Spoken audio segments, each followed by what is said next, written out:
à ce journal d'Info Pacifique à la une de l'actualité. Des cérémonies solennelles ont été organisées dans les 18 juridictions du pays pour saluer la mémoire du bâtonnier de l'Ordre des avocats de Port-au-Prince, Maître Montferrier Dorval, froidement abattu chez lui le 28 août dernier. À l'église Saint-Pierre de Pétionville, les intervenants ont à l'unanimité réclamé justice en faveur de cette sommité du droit. Des hommages ont également eu lieu au barreau de Paris où une gerbe de fleurs a été déposée devant le portrait du bâtonnier. Le collectif des avocats pour la défense des droits humains appelle les responsables du ministère de la Justice à trouver une entente avec les greffiers pour faciliter la tenue des assises criminelles. Les pluies torrentielles abattues sur Port-au-Prince et ses environs dans la soirée du jeudi 17 septembre ont rendu la circulation quasi impossible à l'entrée du sud de la capitale haïtienne.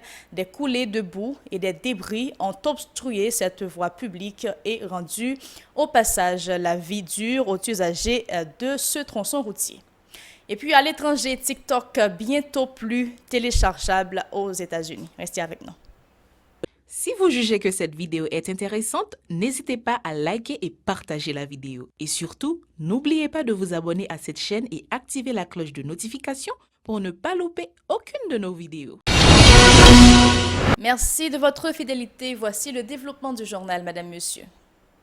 Des cérémonies ont été organisées dans les 18 juridictions du pays pour rendre un ultime hommage au bâtonnier de l'Ordre des avocats de Port-au-Prince, assassiné chez lui le 28 août dernier. Une messe de requiem a été chantée à l'église Saint-Pierre de Pétionville. Cette cérémonie a réuni des personnalités issues de différents secteurs avec une forte présence des membres de la Basoche et des représentants de l'université. Animés par un sentiment de profond regret, ils ont réclamé de façon unanime justice en faveur du défunt. S'il n'y a pas de justice pour le bâtonnier Montferrier Dorval, il y en aura pour personne, a martelé le monseigneur Pierre-André Dumas qui présentait l'homélie de circonstance. Écoutons ses propos. L'Église demande aussi à tous ses enfants, croyants et non-croyants, de se mettre du côté du droit et de la justice, de se mobiliser pour exiger que la mémoire de Maître Dorval ne soit en rien profanée et que l'on puisse appliquer correctement toutes les procédures normales d'une justice équitable pour tous. Car s'il n'y a pas de justice pour le bâtonnier de l'ordre des avocats, il n'y en aura pour personne.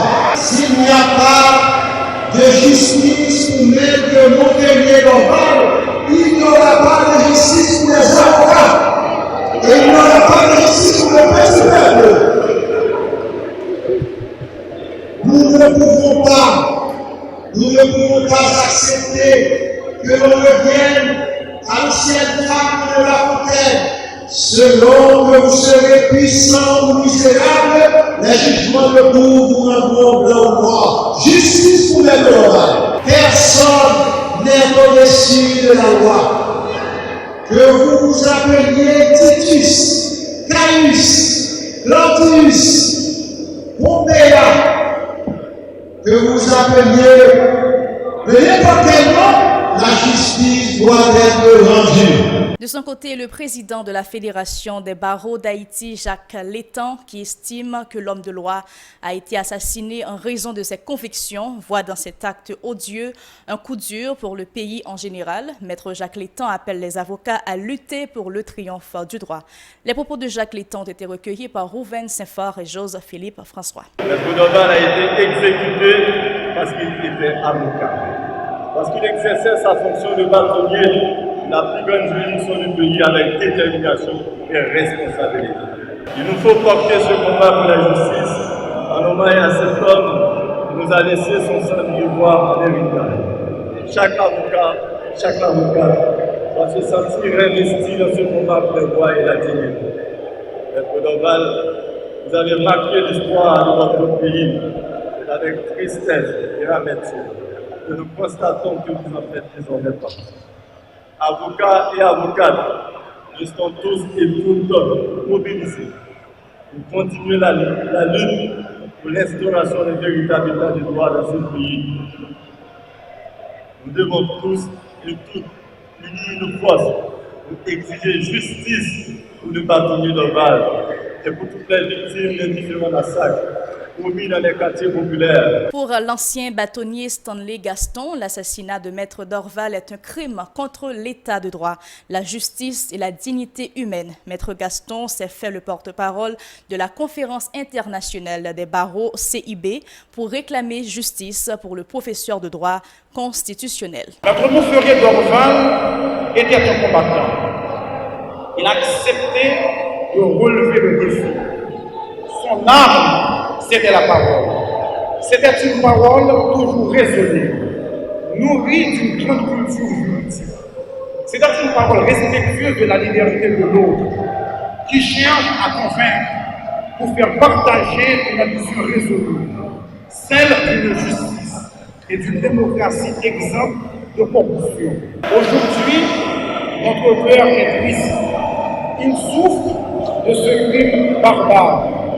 Il souffre de ce crime contre l'état de droit, contre la justice et contre la dignité humaine. Il souffre de ce crime qui nous prive d'un ami. Et notre cœur a tous cri haut et fort, justice, justice pour Montferrier Dorval. Les avocats du barreau de Paris ont rendu hommage au feu bâtonnier Maître Montferrier Dorval ce vendredi matin.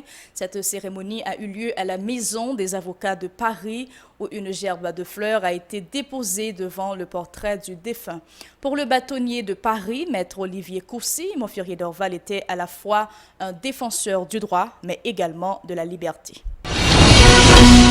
Toujours à ce même dossier, le coordonnateur du collectif des avocats pour la défense des droits humains, Maître Arnel Romy, presse les autorités de la justice à trouver une entente avec les greffiers afin de faciliter la tenue des assises criminelles au niveau des différentes juridictions du pays. Intervenant lors d'une conférence de presse ce vendredi à Port-au-Prince, le dirigeant du CADO a fait savoir que la grève des greffiers pour réclamer de meilleures conditions de travail entraîne des conséquences néfaste pour les détenus. Écoutons. Maintenant, imaginons qui a 11 ans, 12 ans, 13 ans. Chaque temps, il y a un problème. Insécurité, coronavirus, grève. Je ne suis pas avocat, droit, je ne suis pas porte-parole, qui est en prison, pas de monde pour défendre, pour ne pas penser avec eux. Qui a ici là qui a fait 11 ans, 15 ans à vivre dans la saleté, dans la malpropreté? Personne. On veut s'adresser directement aux autorités concernées, au ministre, au premier ministre. Pour 10 ministres, écoutez, il y a des gens toujours qui vivent dans la prison. Il y a des gens toujours besoin de juger. Il y a des gens toujours besoin de famille. Parce que l'assise pas qu'à organiser, monsieur le Premier ministre, on ça veut dire, sans pile monde qui a espoir pour sortir, pas espoir encore, non? Si moun a fait 13 ans, 14 ans, 15 ans, pas jamais apparaître. Il pas encore papa, il pas encore maman, etc. Son paquet de bagages, il veut dire, nous-mêmes comme avocats, nous-mêmes comme organisme de défense des droits humains, qui lutter pour le respect et la préservation des libertés fondamentales, on encouragerait et on réclame du même coup une solution rapide pour la tenue des assises criminelles. Le droit d'être jugé est un droit reconnu par la Constitution, sans mettre de défendre. Le droit d'être traité, d'être bien traité à la prison, c'est un droit constitutionnel. Moun pas cap vivre dans bête. Est-ce qu'on connaît dans prison femme dans kounya là? Il y a 300 moun, plus de 300 moun. C'est 25 qui jugent seulement. 25. Est-ce qu'on connaît dans pénitencier national? Moun a vivre tant kou bête, j'aimerais me dire. Moun yo pile sou pile bon kounya mais grève greffier. Surpopulation carcérale la vie augmentée.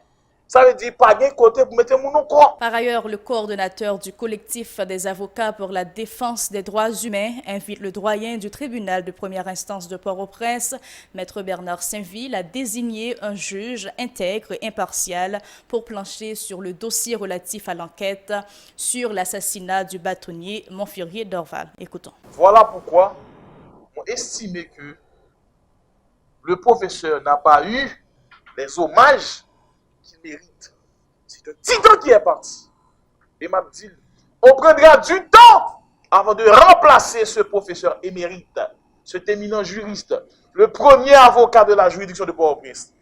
Et m'a profité pour me dire, moi, merci tout avocat dans toutes 17 juridictions qui campaient pour remercier, pour bailler bâtonnier au dernier hommage.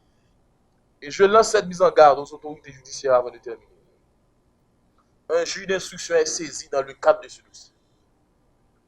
Monsieur le doyen, pour qui nous avons beaucoup de respect, choisissez un juge qui est compétent. Choisissez un juge qui n'a pas peur des pressions politiques, qui n'a pas peur des pressions de toutes sortes.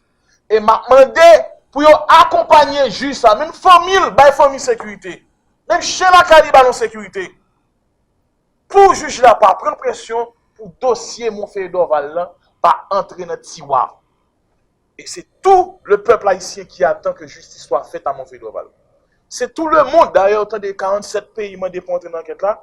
Moi, j'encourage la participation de ces 47 pays dans l'enquête sur l'assassinat du bâtonnier Montferrier d'Orval. Il faut que l'exemple soit tracé. Tout le monde qui est au-dessus, dégagez nos autorités, bas résultat. Bas résultat parce que la population a tant de résultats. Autre information, la circulation était quasiment impossible ce vendredi à l'entrée sud de la capitale suite aux pluies diluviennes qui se sont abattues sur la zone métropolitaine de Port-au-Prince jeudi soir. En effet, cette artère a été transformée en une véritable rivière charriant des tonnes de boue et débris au passage. Le maire de la commune de Port-au-Prince, Luxon Janvier, a fait savoir que la municipalité qu'il dirige ne dispose pas d'équipement pour faire face à cette situation. A tout de suite pour l'actualité internationale, Madame, Monsieur.